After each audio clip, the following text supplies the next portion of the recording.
To je žoga s podpisi fantov, ki so osvojili leta 2017 Evropsko prvenstvo. Med njimi je tudi Klemen Prepelič, ki je igral tudi za U20 reprezentanco.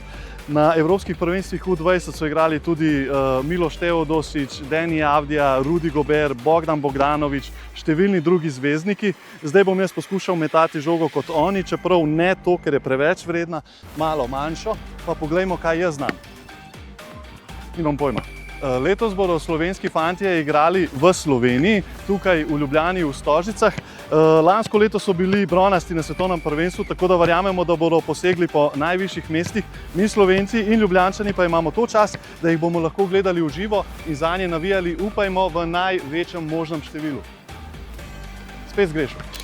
V soboto je prva teka naših fantov proti Češki, v nedeljo že takoj obračun z Izraelom, v ponedeljek proti Romuniji. Upajmo, da 19. to je v nedeljo naslednjo, gledamo naše fante v finalu in verjamem, da bodo igrali veliko bolje od mene. Tisti, ki kart ne boste dobili, boste tekme gledali na kanalu A in Vojo. Jaz bom pa zdaj zabil! Gremo, fantje! Uaa!